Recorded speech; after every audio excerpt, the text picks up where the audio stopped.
brevemente presentarnos, ¿viste? Y después decir cómo llegamos a esto y después, bueno, tratar la pregunta. Mira, Dale, este, arrancalo más. arranco yo entonces. Bueno, mira, yo tengo acá unos materiales que van a acompañarme más o menos para presentar. A mí me da la impresión de que vos, tanto vos como yo, nos gusta ejercer la filosofía de una manera plural, ¿viste? No encerrarnos en un mismo lugar, ya sea dentro de la academia, en la universidad, que somos compañeros, pero por fuera también, ¿no? Me parece que nos gusta eso, ¿no? Y yo en el año 2012 presenté un librito pequeño, te lo muestro, ahí, Mm, que dice preguntas, porque como dice, la cámara lo invierte. muy bien, pero le leo, dice, mis amigos el pensamiento y sus preguntas. Es Ahí Pablo está. Atencio, Filosofía Práctica, ¿viste? Y ahí yo hago como un resumen de lo que hice, el ejercicio filosófico antes del 2012, en Mm, donde experimenté varias cuestiones, columnas en los medios de comunicación, ya sea en radio, tele o en diario. De hecho, en tele todavía no se han dado cuenta y me siguen abancando. eh, Y hacía también algunos cafés filosóficos, talleres filosóficos en instituciones. Una que es muy significativa para mí fue una que realicé en contextos de encierro en la cárcel, ¿viste? Fue muy movilizante para mí. Y también pude participar de las fiestas populares, como la Fiesta Nacional del Sol, con las candidatas soberanas, tratando el tema de convivencia, ¿viste? Y eso fue todo como un ejercicio de filosofía por los bordes, si se quiere, por los márgenes, que me llevó a darme cuenta que me gustaba mucho hacer filosofía en forma de diálogo, esto que estamos haciendo acá con vos. Y por sí, eso al otro año presenté otro librito que es mirá, ya te bien, leo. que dice, Dice, buscando un arte para vivir. Si bien no lo encontramos, el arte está en buscar, ¿viste? Y claro, lo hicimos en forma dialogada con Víctor Hugo Castro, un colega, ¿viste? mm, Dialogábamos, como lo estamos haciendo, pero en forma escrita. Inclusive en algún momento pensamos llevarlo al teatro, cosa que la caradurez nuestra no nos dio por ahora. todavía no da. Por Justamente. ahora me animo Pero, solamente a hacer vivo en Instagram. claro, pero sabés que siempre me ha gustado mucho eso de dialogar. No sé cómo va a salir estos diálogos de Nica. Eh, Y un libro que fue muy inspirador para mí fue este de Paulo Freire y Antonio Faundes, es un filósofo chileno, por una pedagogía de la pregunta. ¿Viste? Que hacen lo mismo. sí, O sea, sí, sí, no es sí. una idea original ni mía, ni de Víctor Hugo, ni nuestra, digamos. No, Es más no, antiguo que la filosofía, esto de dialogar, ¿no? claro, claro, Lo nuevo a eso iba. capaz sea esto de hacer un ejercicio filosófico en las redes, ¿viste? Y yo hace un tiempo, no mucho, ahora unos 4 años, creé el canal de YouTube así, pero como quien no quiere la cosa, me lo creó mi hijo, que es mi webmaster, Claro, Lucas, y él iba subiendo y editábamos, salían así nomás, como salían. Y ahí al canal le pusimos como título, cómo se iba a denominar, me decía mi hijo, y bueno, le puse filosofía a la gorra, como viste, como diciendo un ejercicio de la filosofía más popular, ¿no? Por fuera de la claro, academia, y no como una obra filosófica, si se quiere, sino como una manera de ejercer la filosofía muy cercana a lo que se considera la sabiduría de vida, ¿viste? O hay una filósofa que trabaja con filosofía perenne, que es esta, Mónica Caballé, tiene un librito muy lindo, La sabiduría recobrada, y ahí habla de la filosofía perenne que todos tenemos. ¿No? Y ahí yo como me transformo más en un pensador, digo, no pensador, pensador, diferenciando lo que es, por ejemplo, un bailarín con un bailador, que es más popular por fuera de la academia. Y ahí trato de hacer claro. ese ejercicio, me sale bien, me sale mal, pero medianamente ese sería una breve presentación de mi trayectoria por los márgenes de la filosofía, Los los más. márgenes peligrosos. Y ahora, usted, Gabriel, ¿cuáles Bueno, fueron sus trayectorias, sus yo, márgenes? vos decís que has ido por los márgenes, pero tus márgenes son mucho más glamorosos que los míos. Tus márgenes son márgenes más anchos, por así decirlo, y mis márgenes son más angostos. Acá estamos Porque, no, compartiendo los márgenes. claro, nada, nada, sí. Lo digo con toda la humildad y el agradecimiento y contento posible. Eh, yo, yo, por ejemplo, no he sido así invitado a lugares, ¿no? ¿Cómo es? A los canales a dar noticias, como te he visto vos, que están muy buenas cada vez que los compartís, las disfruto mucho. Pero yo empecé con una necesidad, en realidad, que fue, tengo este título, este lindo título que me costó mucho conseguirlo, que lo conseguí mientras trabajaba con ayuda de mis padres, pero nada, fue así, Claro. trabajo, estudio, esa fue la vida. Bueno, un poco como vos me contaste que también fue tu proceso de formación. Pero a mí me interesa Exacto. el después de la formación, ¿no? Entonces yo tengo este título y digo, Ajá. bueno, ahora tengo que hacer algo con este lindo papel y entrar a la academia o al mundo institucional no es fácil. Entonces Claro. empecé a considerar, bueno, ¿cómo puedo yo llevar esto a algo que interese? Porque la filosofía, lamentablemente, siempre se presenta, o sea, la primera vez que la ves es aburrida. O sea, no conozco a nadie que haya dicho por primera vez la filosofía me divierte. Después le agarras el gusto, es como un gusto adquirido, ¿no? Es como algunos quesos. No, el primero lo comés como, no te gusta, pero después le va agarrando el sabor, ¿viste? A nadie le gusta entrar el queso azul, pero de a poco uno va mejorando el paladar. Entonces yo dije, bueno, ¿cómo logro hacer que este queso, que es fuerte, logre gustar?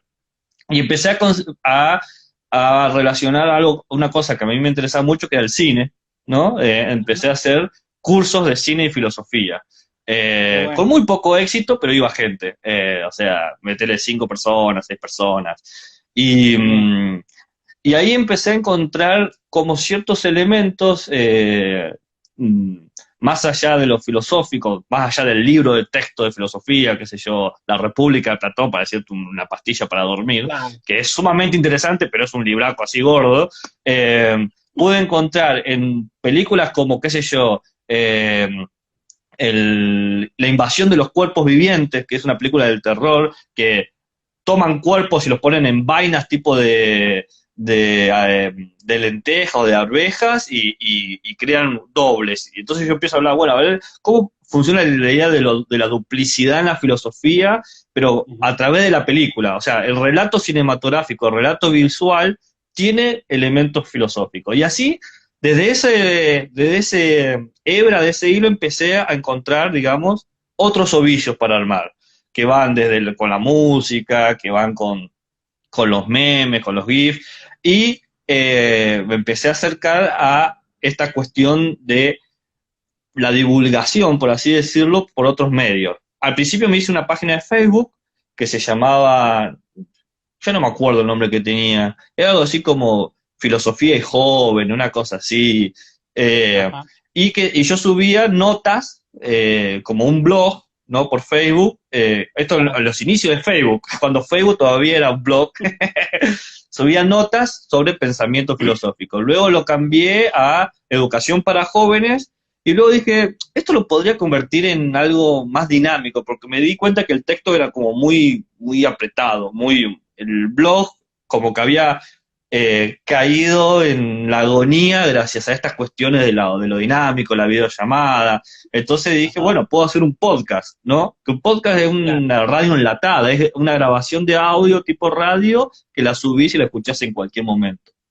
Y Claro. empecé buscando esta cuestión de lo que a mí me apasionaba la filosofía, que es la filosofía de las ciencias.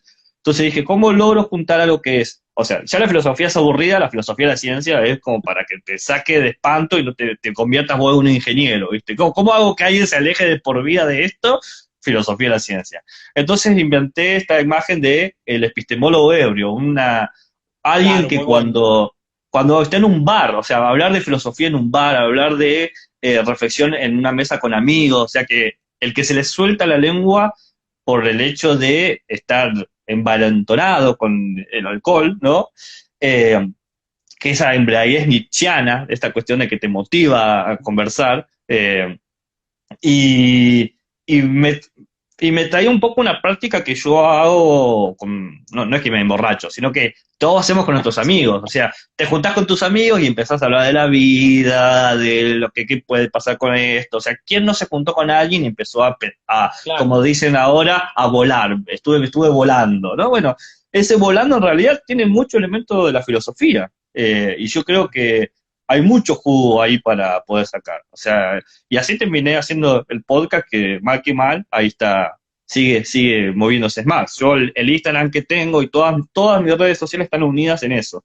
Claro, En la caricatura esta del epistemólogo. Facebook, yo no tengo Facebook, está el Facebook del epistemólogo ebrio. Instagram, no tengo Instagram, es epistemólogo ebrio. Es más, claro. ahora con el tema de la cuarentena, que he tenido que usar las redes sociales para cosas formales, me he visto obligado a cambiar mi nick, porque mi nick es el epistemólogo ebrio, y no da que el profesor Claro. diga, buenas, soy el epistemólogo ebrio, porque No, bueno, mantenelo, y- mantenelo. institucionalmente como que queda, como que te miran, Claro. me han dicho que el profesor es un ebrio. No, no es mía, eso mismo. Así que bueno, ese ha sido el camino del borde, También. ¿no? Sabés que en esto de las redes, de hecho, una de las propuestas de comenzar estos diálogos filosóficos con vos es porque me llamaba mucho la atención cómo te manejabas vos en las redes. Yo que tengo unos cuantos años más que vos, ¿viste? Tuve en su etapa un Facebook que pertenecía a un programa de radio que se llamaba Pensar Mejor y Vivir Mejor, que un poco me saturó Facebook, ¿no? Porque por ahí algunos cruces no eran, digamos, cordiales, no eran respetuosos. Entonces, Claro. bueno, dejé por un tiempo el Facebook y demás. Pero bueno, viéndote cómo te manejabas, pues yo tenía solamente cuenta de YouTube, nada más, y un Mm, email, como mucho, un sí, WhatsApp, y gracias. y gracias. Esa es no soy Mark Zuckerberg, ¿no? Y viéndote cómo te manejabas, me gustaba ese ejercicio, esa experiencia, y me parece que en algún punto nos podíamos cruzar con estas prácticas que tenemos y reflexionar al respecto de algo. Y por eso, de hecho, estoy aprendiendo a manejar Instagram. Yo hace 2 días que tengo Instagram y me estás Claro. enseñando en ese sentido. Ya tengo 2 webmasters, mi hijo y vos ahora. Es Pero decir, bueno, conmigo te va a ir a la quiebra. Si yo soy tu webmaster, nos bueno, no morimos los dos. importa, mirá, no sé en qué termine todo esto, pero mientras nosotros disfrutemos, que sea con un placer, Claro, sí. parece que vale la pena hacerlo, ¿no? Y en Y sí, relación a eso sí. quería, ¿cómo? Lo que ¿Querías sí decir algo? es pensar desde otros canales o con otros medios, o de otra manera. Claro. Claro, y otra manera de ejercicio filosófico, ¿viste? Y acercarla un poco más, porque eso que decías referencia a lo que es aburrida, digamos, que me parece que en tu caso no sería, ¿no? Me parece que esto que estamos haciendo es como un bicho raro para la filosofía. Capaz no, porque Ah, hay sí, muchos canales y demás, totalmente. pero en la manera en que lo hacemos, capaz, tirado acá en la cama, cada uno, ¿no?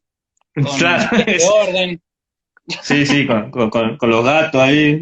claro, como se puede ver, con esta cotidianidad me parece que puede hacer referencia a otra manera de ejercicio, ni mejor ni peor, distinto, ¿no? No, Y en sí, eso me filosofía en gustaría, casa. podríamos llamarlo así, filosofía en casa, ¿eh?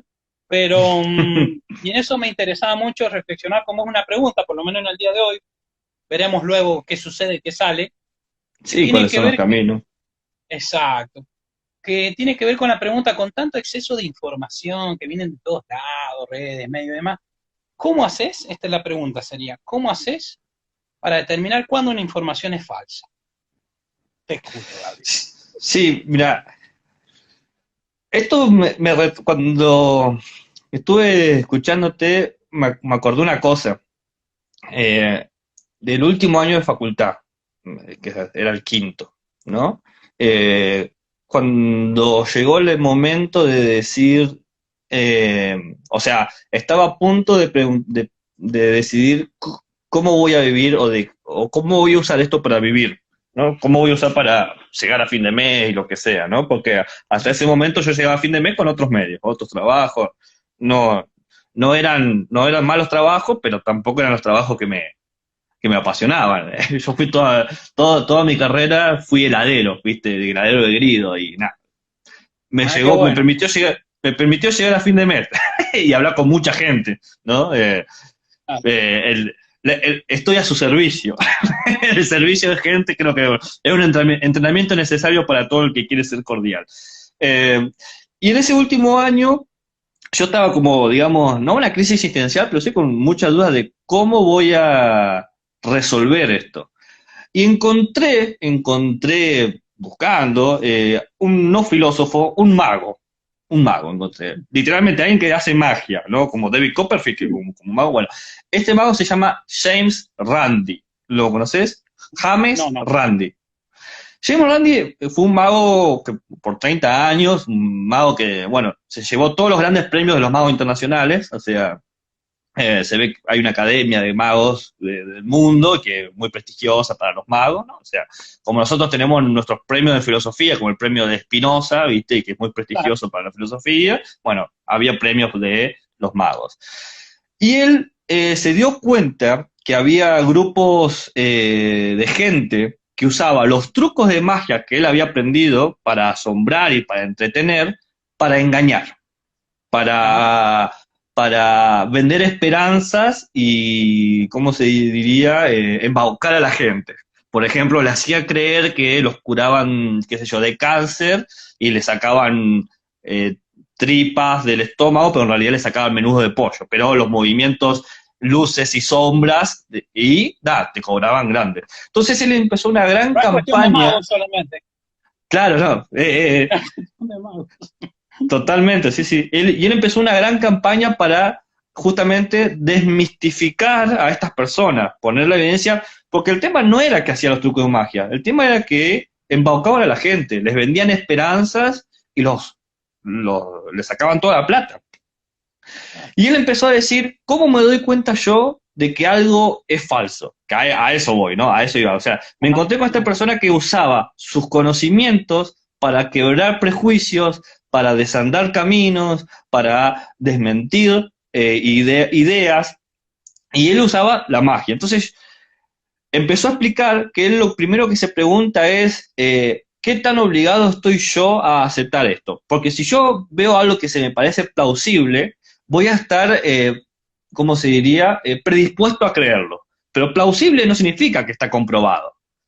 claro. ¿Se entiende? O sea, plausible Sí, quiere sí. decir que es racional, pero racional no quiere decir que supone una razón o que está justificado. Entonces, Claro. lo que hace esta gente es presentar cosas que son posibles, plausibles y que juegan con algunas creencias mías para que yo le dé el grado de veracidad necesaria, para que yo le dé esa cuota de creencia necesaria Bien. para aceptarlo y decir, esto es así.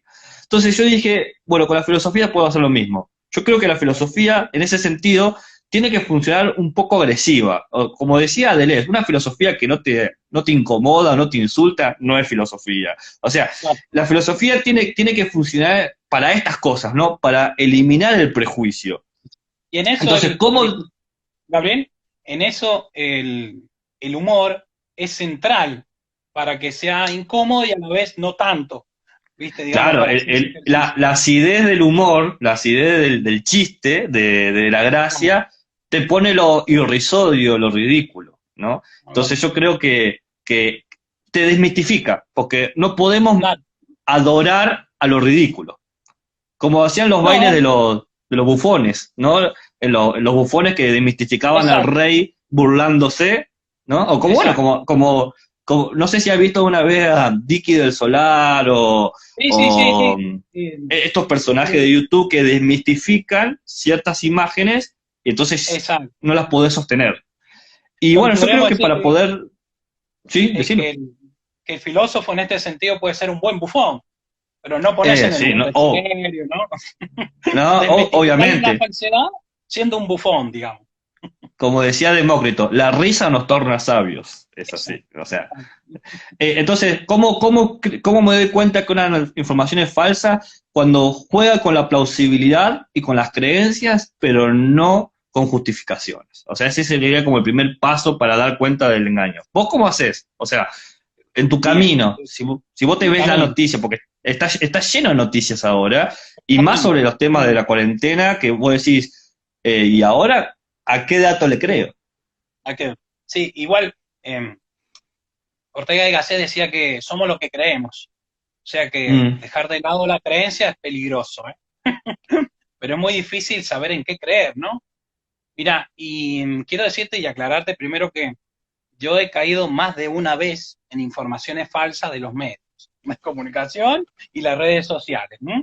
Es una aclaración válida, inclusive no tanto en informaciones falsas, sino en manipulaciones de la información, que es un tipo de falsedad, ¿viste? Y bueno, y ahí me tengo que hacer cargo de las consecuencias, lo que reproduzco y demás, ¿no? Pero yo por lo general ahora estoy tratando, para no caer en las trampas de la falsedad de la información, de hacerle preguntas a la información. Mm, Si es un medio tradicional, hacerle preguntas de qué fuente proviene, quién lo firma, qué medios de comunicación lo publican y a qué intereses y políticos y económicos responden. Este, también a veces una de las cuestiones que veo es en qué dicen otros medios esa misma información, si coincide el título de la nota con el texto informativo, porque es curioso. A veces me leo un título que dice A y el texto dice Z, y hay una incoherencia enorme, pero estamos acostumbrados a leer títulos nada más, ese es el problema, ¿eh? claro. Entonces, esas son unas de las cuestiones que estoy haciendo, es pregunta el texto, pero cuando ya hablo de redes sociales virtuales, agrego como, podríamos decir, como una especie de principios, ¿no? Y estoy tratando de no reproducir informaciones que se viralizan en forma inmediata hasta no tener una certeza, ¿viste? Estoy tratando de no reproducir en forma inmediata, sin pensar, sin indagar un poco o si desconozco. También una de las cuestiones que aparece cuando alguien me envía una información que yo sé que es falsa, trato, en la medida de lo posible, esto no es fácil, de disentir respetuosamente para que no se siga reproduciendo. Inclusive Mm, trato de, de desconectarme por momentos en las redes sociales para volver a conectarme un poco con la mente despejada. Eso sí, después tenés no sé cuántos mensajes y demás. Esas son como algunas herramientas que trato de utilizarla. Hay una película, fíjate vos, que te la comparto, capaz las hayas visto, y a los que quieran, que habla sobre el impacto real de noticias falsas a través de las redes virtuales, que fue la película, se llama Brexit. No sé si la has visto. Esta película vi un pedacito nomás, vi un pedacito. hace Que referencia a... trabaja el que hace Doctor Strange, y que también Exacto, hace Sherlock Holmes en la serie exacto. inglesa.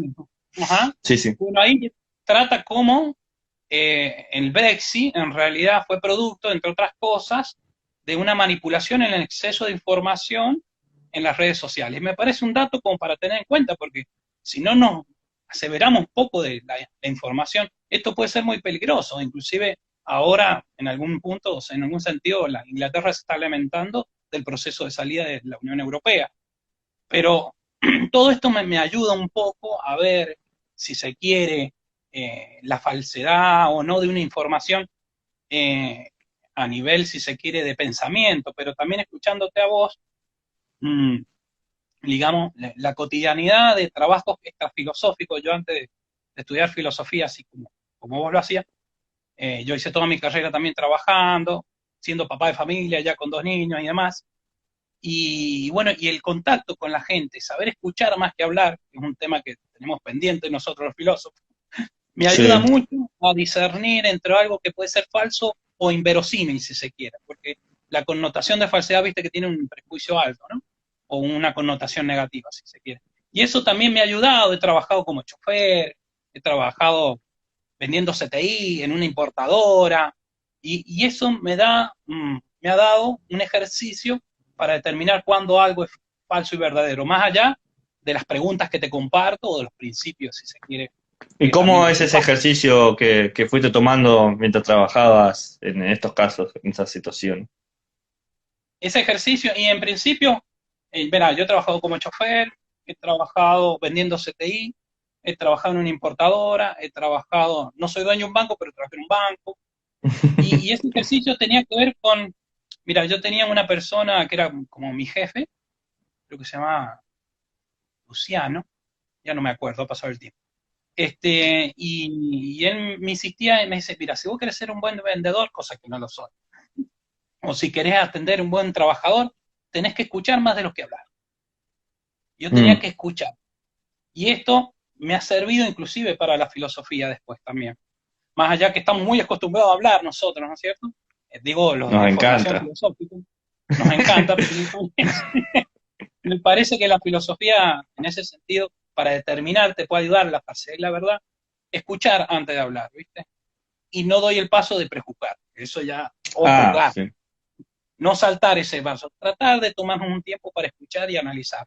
Y ahí es donde intervienen esas preguntas y esos principios, si se quiere. Pero todo ese recorrido extrafilosófico y filosófico a la vez, digamos, por estos trabajos me ha dado una mirada distinta, inclusive cuando empecé a trabajar como, eh, digamos, filósofo tradicional, si se quiere, la docencia, la investigación, o como quieras llamar. Claro, sí. Así que El sujeto que eso te podría... publica. ¡Ah! Eh, Un ¿Qué te iba a pensador. decir? Hay como entonces, eh, como una predisposición o como una noción de que es sano tener una prudencia, no solamente ante la información que viene, que convengamos, es asombrosa la cantidad de información que hay, también prudencia de uno mismo, porque uno siempre está predispuesto a aceptar con lo que se siente cómodo.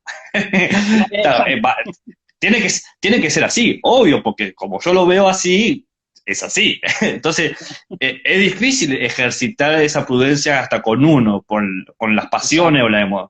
Justamente ayer estaba hablando con mis alumnos, mirá, explicando a Kant, que es divertido, que es Kant.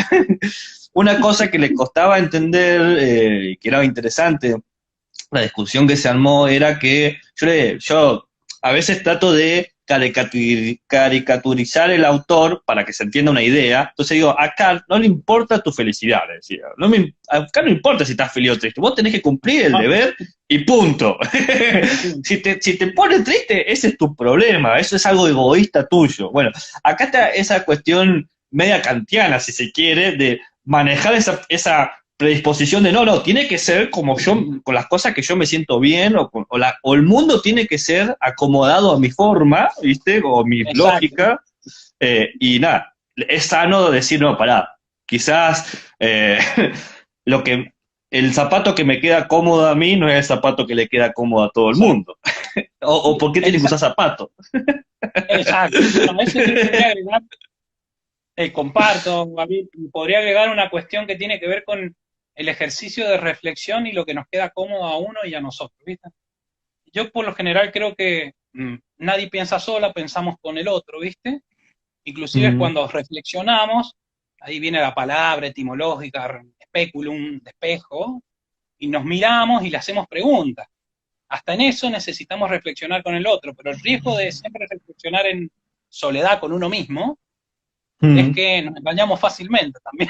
¿Viste? ay, sí, Decir, bueno, esto me queda cómodo también, este zapato me voy a poner, ¿viste? Para claro, seguir con el hilo, ¿viste?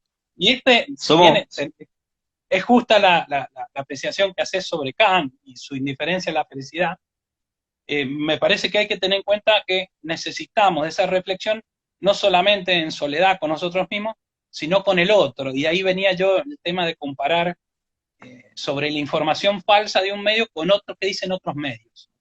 ¿Qué digo mm, yo? ¿Qué dice la gente? ¿Viste? Escuchar a la gente. Y después tomar una decisión. Por supuesto que lleva un tiempo importante esto. Pero me parece y sí.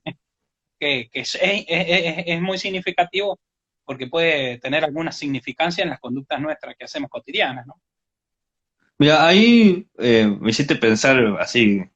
eh, una cosa que veo, qué sé yo, cuando salgo a la calle, es siempre la pregunta por los motivos. ¿Por qué alguien va a querer dar información falsa? ¿Por qué te van a querer generar, o sea,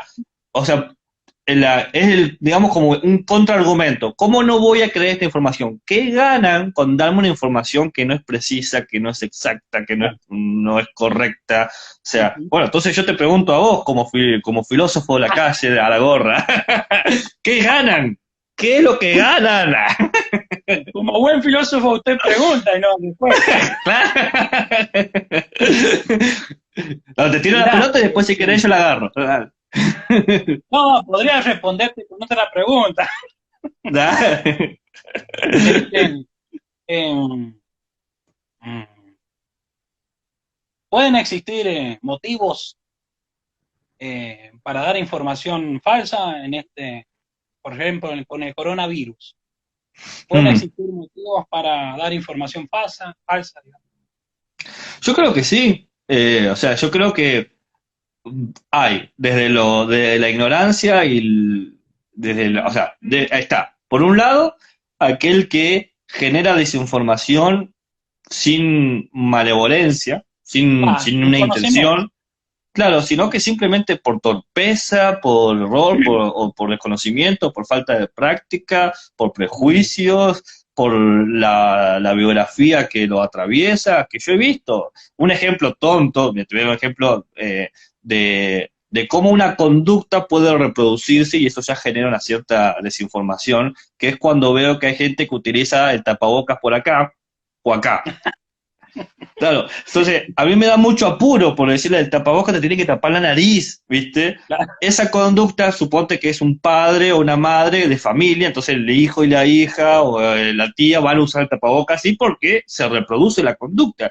Y muchas de esas actitudes no juzgan estratos sociales, sino que juzgan ignorancia. O sea, yo lo he visto, el tipo que se baja de un auto 2020 al tipo que se baja del colectivo. O sea, no es una cuestión de, porque está en tal nivel económico, es ignorante. No es así. Esa ignorancia es atraviesa y corta con un solo cuchillo.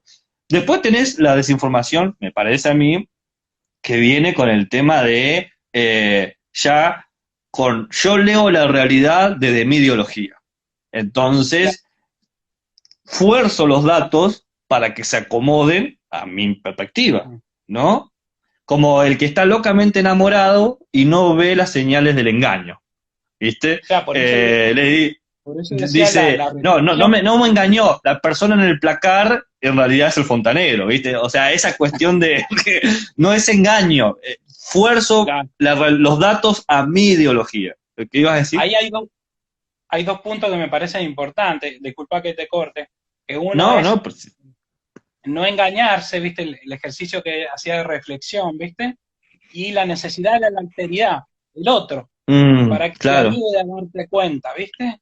Para que te Mm. ayude a darte cuenta. Y otra pregunta es que, siguiendo el razonamiento que haces, eh, ¿se puede leer la realidad desde el lugar no ideológico?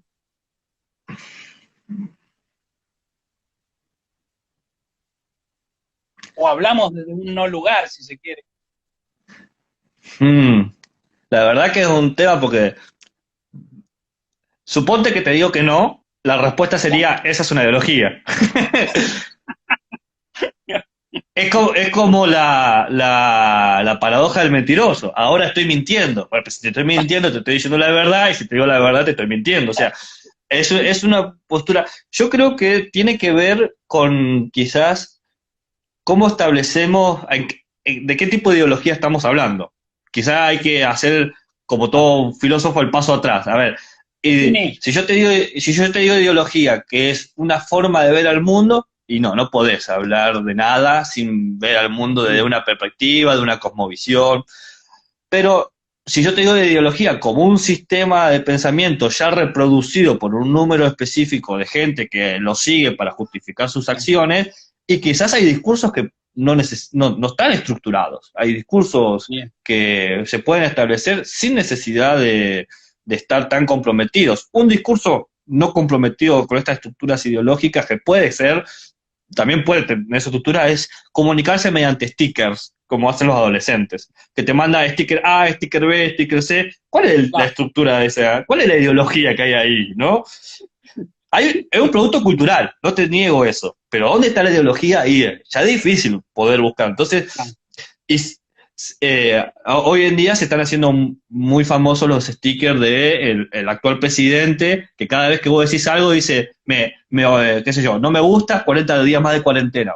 En las Va. redes de WhatsApp de mis estudiantes pasa mucho eso. Le digo, chicos, les envío una tarea y la respuesta es un sticker que dice, ofendiste a Fernández, 40 días más de cuarentena, ¿no? Y así, ¿no? Sí, ¿Cuál bueno. es la ideología ahí? ¿La ideología es que no quieren tarea? No, pero sí, te entiendo eso. Yo digo lo ideológico, yo en eso comparto tu diferenciación sobre las distintas maneras de interpretar lo ideológico, ¿viste? Es muy Claro, difícil hacerlo sin la ideología como un marco cultural, ¿viste? Y en ese sentido, yo creo que también, ¿no? no hay un no lugar ideológico, siempre hablamos desde algún lugar ideológico. Por supuesto que hay ideologías que ya están más estructuradas, digo. Claro. La ideología la entiendo como un conjunto de ideas sobre la concepción del mundo que cada uno ve. Como recién decía Ortega y Gasset, citándolo, somos lo que creemos, pero creemos en algo y eso está. Y hay algo predeterminado y hay algo que uno construye, ¿viste? Pero, a ver, por darte un ejemplo, hace poquito un medio gráfico se refirió, ¿viste?, a la figura de Ramón Carrillo, ministro de Salud de Perón, como nazi, haciendo referencia y vinculándolo con los nazis, ¿viste?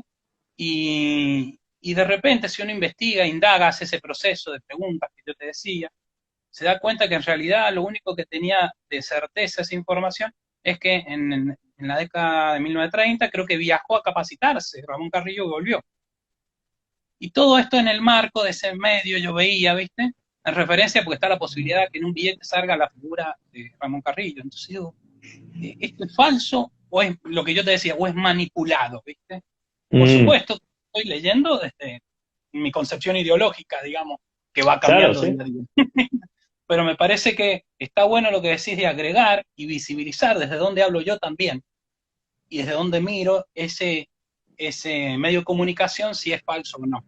Me parece un dato muy importante agregar a las preguntas que yo tiraba al principio, o a los principios, este dato que vos vas a hacer referencia, a lo ideológico hacia uno también, ¿viste? Para ver esa honestidad intelectual que le dicen. Claro, claro. Pero bueno, en realidad es honestidad, no intelectual. Claro, exacto. Intelectual es para hacerlo más snob. Exacto. Pero viene por ahí, me parece, de la mano de la pregunta que compartía, y si te parece, me ha gustado mucho esta experiencia, no sé vos qué opinás, en algún momento lo repetiremos con otra pregunta, si vos estás de acuerdo. Sí, bienvenido sea. A lo sumo fracasaremos con todo éxito. Bueno, entonces nos empeñaremos en fracasar. hay que cada vez fracasar mejor. Exacto, tenemos alta tolerancia a la frustración. Somos muy buenos en poder. Por eso estudiamos filosofía, porque si no, lo hubiésemos dedicado a otra cosa. Claro. Bueno, entonces nos vemos en otro encuentro, quizás la semana que viene. Dale. Te mando un abrazo.